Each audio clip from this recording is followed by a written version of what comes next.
प्रेम से बोलिए जितवान भगवान की जय, जितिया माई की जय। तो गुरु भाई बहना, मैं एक जितिया व्रत की कथा सुनाने जा रही हूँ। आश्विन मास कृष्ण पक्ष सप्तमी के दिन स्नान करके हर महिलाएं जो माताएं होती है स्नान करके नियम धर्म से भोजन करती है और अष्टमी के दिन पूरे दिन उपहार निराजल रहती है, पूरा निराहार निराजल रह के व्रत करती है। नवमी के दिन पारण करती है और कथा सुनती है। बिना कथा सुने व्रत पूरा नहीं होती है। तो मैं जितिया व्रत की कथा सुनाने जा रही हूँ। एक नगर में एक राजा रहते थे और एक रानी थी। तो राजा साहब का एक ही पुत्र था और राजा साहब के जो पुत्र थे बड़े सुंदर बड़े अच्छे स्वभाव के थे। राजा साहब का पुत्र जो थे ब्याह करने योग्य हो गए। राजा साहब अपने पुत्र का ब्याह कर दिए और उनकी पत्नी आ गई। जब उनका पत्नी आ गई तो राजा साहब के राज में बड़ा खुशी हो रहा था। धीरे धीरे 1 वर्ष बीता, 2 वर्ष बीता तो सब कोई राजा से कहने लगे कि राजा साहब, आपका बेटे का ब्याह का 2 वर्ष हो गया है, लेकिन आपका अभी एक पोता पोती नहीं हुआ। मेरा बेटा का ब्याह हुआ तो मेरा एक पोता हो गया। 3 वर्ष हो गया, 4 वर्ष हो गया। राजा साहब भी दुखी रहने लगे कि मेरा ब्याह का तो 4 वर्ष हो गया, 5 वर्ष हो गया। बड़े मन्नत के बाद, बड़े दिखावा सुनावा के बाद, इलाज के बाद राजा साहब का घर में एक बच्चा जन्म लिया।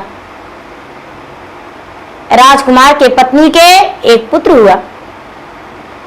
जब पुत्र हुआ तो राजमहल के अंदर बहुत बधाइयां बजी, पूरा नाचगान हुआ और सारे लोग पूरे राज के खुश थे। धीरे धीरे समय बीतने पर बच्चे 6 महीना के हो गया और रानी जो थी वो बहुत खुश थी। और जितिया व्रत आ गया। आश्विन मास कृष्ण पक्ष सप्तमी का दिन आया तो सभी लोग कहने लगे कि क्या छोटी रानी आप व्रत नहीं रखेंगे? जीवित पुत्री का व्रत आ गया है, व्रत का दिन आ गया। छोटी रानी कहती है कि हाँ, क्यों नहीं व्रत रखेंगे, व्रत रखेंगे। वो बड़े प्रेम से नहाई खाई की और अष्टमी के दिन व्रत रखी। अष्टमी के दिन जब व्रत रखी तो जो बड़ी रानी यानी रानी के जो सास थी, छोटी रानी के सास, वो ब्राह्मण को बुलाकर दाई दासियों सहित कथा सुन रही थी। सभी लोग कथा सुन रहे थे, अगल बगल के अड़ोस पड़ोस के भी लोग कथा सुन रहे थे। कथा सुनते सुनते जो रानी थी आधी कथा सुनी और आधी कथा सुनने के बाद उसे आलस्य लगने लगा। अपने सास से कहती है कि माँ जी, मेरा बच्चा रो रहा है, हम बच्चा को दूध पिलाएंगे, हम जाते हैं उसे दूध पिला देंगे। आधी कथा सुनते सुनते बच्चे को दूध पिलाने चली गई और बच्चे के दूध पिलाने के बहाने वो बिस्तर पे सो गई। गहरा नींद उसे आ गया। आधी कथा सुनी।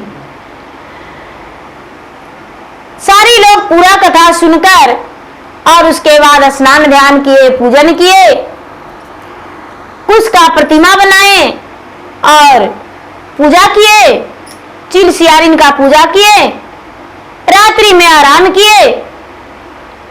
लेकिन राजकुमार का पत्नी क्या की कि रात्रि होने पर अपने सासू माँ के कमरे में गई तो देखती है कि उसका सासू माँ गहरी नींद में सोई हुई है। अपने पति को भी देखी कि गहरी नींद में सोए हुए हैं तो उसे लगा कि अरे मुझे कौन देखने वाला है, हम सो जाएंगे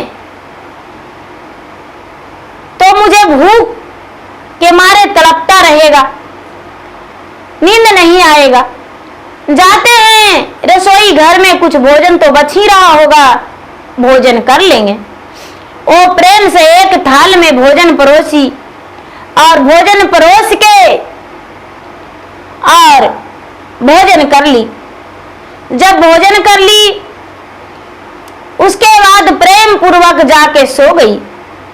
सवेरा हुआ तो दूध मुहा बच्चा को कोई भी माँ जागने के बाद अपने बच्चे को दूध पिलाती है, तो रानी स्नान करने से पहले बच्चा को दूध पिलाने का कोशिश की, गोद में ली तो बच्चा तो सोया के सोया रह गया। रानी सीना पीट पीट के रोने लगी, चिल्लाने लगी, चीखने लगी कि मैं जीतिया व्रत किया इसलिए मेरा बच्चा मर गया। पूरा रोने लगी और रानी बहुत व्याकुल और दुखी हो गई। अब उसे लगा कि अब मैं क्या करूं, मेरा बच्चा मर गया। सारा लोग अड़ोस पड़ोस के लोग, पूरे राज का लोग आए और कहते हैं कि एक कैसी रानी कुलच्छनी अभाग्नि है, पता नहीं कैसे व्रत की जो इसका बच्चा मर गया। धीरे धीरे समय बीतने लगा, रानी का बच्चा जीवित नहीं हुआ। लोग उसे शमशान घाट में ले जाकर परवाह कर दिए। रानी निसंतान बन गई। कुछ दिन के बाद रानी का ओद्र से 2 वर्ष 3 वर्ष के बाद एक संतान फिर जन्म लिया। जब एक संतान फिर से जन्म लिया तो जन्म लेते ही वो मृत को प्राप्त हो गया। रानी उसे गोद में भी नहीं ले सकी। अब सारा लोग रानी को कहने लगे कि ये इसका कोख मराच है, इसका मुख देखने से भला तो एक सुअरिया का मुंह देख लेंगे और मेरा दिन अच्छा जाएगा। राजा को भी मुख देखने को लिए पूरे नगर के लोग तैयार नहीं थे। राजा को कहते हैं कि सुबह सुबह राजा पर नजर पड़ेगा तो मेरा बहू बेटिया कोख मराच हो जाएगी, उसका बच्चा भी मर जाएगा। रानी को भी मुख देखने को लिए कोई नहीं तैयार है और राजा को भी। अब धीरे धीरे नगर के लोग राजा को देखकर मुंह छुपाने लगे, रानी को भी देखकर मुंह छुपाने लगे। जहां तक उनका घर में जो दाई दासियां थी वो रहने को भी लिए तैयार नहीं थी। वो भी कहती है कि ऐसी घराने में तो रहने से बढ़िया कि मिट्टी कोड़कर और कुछ फसलें उगाड़ कर खा लेंगे, लेकिन इस राजघराने में नौकरी हमें नहीं करना है। धीरे धीरे रानी का एक बच्चा और जन्म लिया, लेकिन वो भी फिर से मृत को प्राप्त हो गया। लोग वहां के राजा से राज को छीन लिए।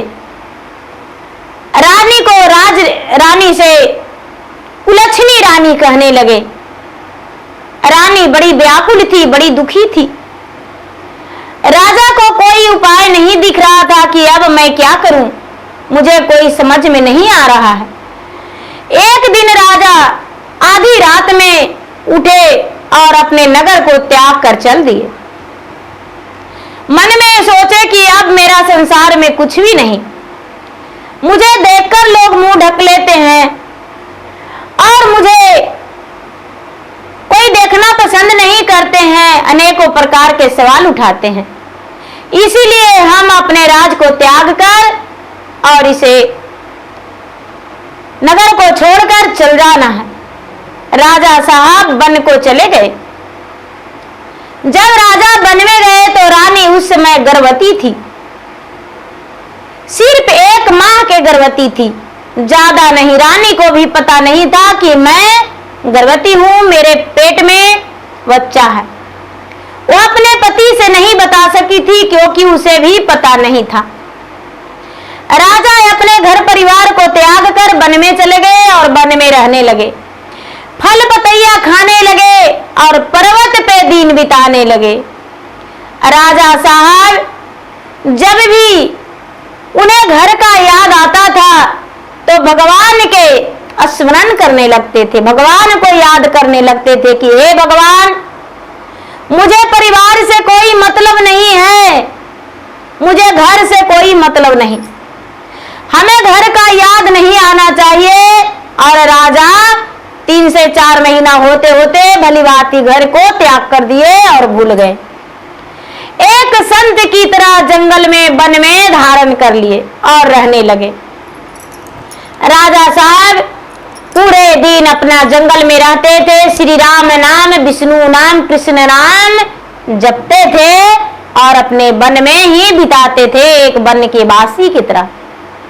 धीरे धीरे धीरे धीरे धीरे धीरे समय राजा को भी बीत रहा था, यहाँ रानी को भी बीत रहा था। धीरे धीरे रानी का जब 6 महीना बीत गया तो उसे लगने लगा कि हे भगवान, मैं तो बहुत बड़ा गलती किया था, मैंने भगवान को दोष दिया, लेकिन इसमें भगवान का तो कोई दोष नहीं था, भगवान का दोष नहीं था। मैंने जीवित पुत्री का व्रत किया था और जीवित पुत्री का व्रत करके आधी कथा सुनी थी और आधी कथा मैं नहीं सुनी थी। सारे लोग कहते हैं कि पूरे दिन निराहार निराजल रहना चाहिए, एक खैर नहीं खोटना चाहिए, और मैं तो भोजन कर लिया था। इसी का प्रकोप से मेरा पुत्र जीवित नहीं रहता है। और बेचारी रानी ब्राह्मण के घर चल दी। ब्राह्मण से जाकर कहती है कि हे ब्राह्मण देवता, मैं आपसे कुछ बताने आई हूं और कुछ बातें सुनने भी आई हूं। ब्राह्मण कहते हैं कि हे रानी, जितना मुझसे बन पड़ेगा उतना आपको अवश्य मदद करेंगे। आप क्या कहने आए हैं और क्या सुनना चाहते हैं? रानी कहती है कि हे ब्राह्मण देवता, मेरे ओद्र में 6 महीने का बच्चा संतान पल रहा है और मैंने जीवित पुत्री का व्रत किया था, उसमें बहुत बड़ा गलती कर दिया था। क्या उस गलती का कोई सुधार करने का कोई उपाय है जिसमें मैं अपना गलती का सुधार करूं और भगवान से क्षमा मांगूं? रानी पूरे विस्तार रूप में अपने बारे में बताई तो ब्राह्मण कहते हैं कि हे रानी, मेरे पास कोई ऐसा नहीं है जिसमें मैं आपको बता सकूं, जिसमें आप कुछ करें उपाय और आपका पुत्र जीवित हो। रानी ब्राह्मण को पांव पकड़ के कहती है कि हे ब्राह्मण देवता, अब मैं क्या करूं? मुझे तो अब जीना ही व्यर्थ है। यदि आप नहीं कुछ बताएंगे तो मैं आपके दरवाजे पे अपना प्राण त्याग दूंगी। मेरे पति भी पता नहीं कहां चले गए, मेरा राज भी छिन गया और मेरा 3 पुत्र जन्म लिया और तीनों पुत्र मर गया। अब मुझे कोई उपाय नहीं चलता है कि मैं कुछ करूं। आप कुछ बताइए जिसमें मेरा पुत्र जीवित रहे। उस समय भादो मास चल रहा था। ब्राह्मण कहते हैं कि आपका कितने माह चल रहा है? रानी कहती है 6ठे माह। तो 7वें महीने में आश्विन मास आएगा और आप गर्भधारण हैं, गर्भधारण किए हैं, गर्भ से हैं, आपका पेट में बच्चा है, तो आप क्या उपवास रह सकते हैं, व्रत कर सकते हैं? जीवित पुत्री का व्रत जब आएगा तो आप गंगा के घाट पे जाके और मां दुर्गा के पूजा करना, माता जगत जननी के पूजा करना, गंगा के घाट के पूजा करना, स्नान करके सप्तमी के दिन और पूजा पाठ करके लोटे में जल लेके भगवान से विनती करना कि हे भगवान, मेरे गलतियों को क्षमा करना और मेरे पुत्र को जीवित रखना, जिसमें मैं अपने पुत्र के सहारे पूरा संसार को दिखाऊं कि मैं भी एक अच्छी स्त्री हूं, मैं भी जैसा लोग सोचते हैं वैसा नहीं हूं। रानी बोली कि हे ब्राह्मण देवता, आप जो कहेंगे मैं वो करने को लिए तैयार हूं। धीरे धीरे समय बीतने पर रानी वहां से चल दी अपना घर। धीरे धीरे समय बीतने पर जब आश्विन मास कृष्ण पक्ष सप्तमी दिन आया तो रानी एक थाल में पूजा का सामान सजा ली और फूल अक्षत लेकर रोड़ी, चंदन, घी, सिंदूर, दिया बाती जो भी था पूजा का सारी सामग्री थाल में सजा के और स्वच्छ वस्त्र लेकर हाथ में गंगा के घाट पर चली गई। प्रेम पूर्वक गंगा में स्नान करके, नदी में स्नान करके और माँ दुर्गा का प्रतिमा बनाई, 7 देवियां का मूर्तियां बनाई, एक भैरव भैया का बनाई और फूलों का हार पहनाई सबको। उसके बाद सबके घी सिंदूर लगाई, दीपक जलाई अलग अलग, पुष्प अक्षत सब पे चढ़ाई, 5 मेवा का भोग लगाई और भोग लगा के माता से विनती करके कहती है पुष्प अक्षत हाथ में लेकर कि हे माँ, मैंने बहुत बड़ा गलती किया हूं माँ, और उस गलती को मेरे माफ करने लायक तो नहीं है, लेकिन एक बेटी यदि गलती करती है माँ, तो क्या माँ के इतना नहीं कि अपने बेटी को गलती को क्षमा करे? हे माँ, मैं तो सिर्फ आपके शरण में गिर चुकी हूं, लेकिन क्या आप मुझे माफ नहीं करेंगे? हे माँ जगतजननी, आप मुझे माफ करेंगे? हे जितवाहन भगवान, आप मुझे माफ कर दीजिए, मैं अपने गलतियों को पछतावा कर रही हूं, आपसे माफी मांग रही हूं। जो मेरे उदर में बच्चे पल रहे हैं वो मेरे युग युग तक पुत्र मेरे साथ रहे।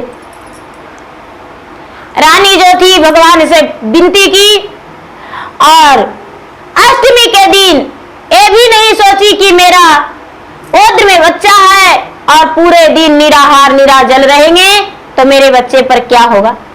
बेचारी भगवान के भरोसे पूरा दिन निराहार निराजल रही, व्रत रखी और अष्टमी के दिन व्रत करके नवमी के दिन व्रत खोली, पारण की, पूजा पाठ करके धीरे धीरे धीरे धीरे समय बीतने पर 9वां महीना हो गया।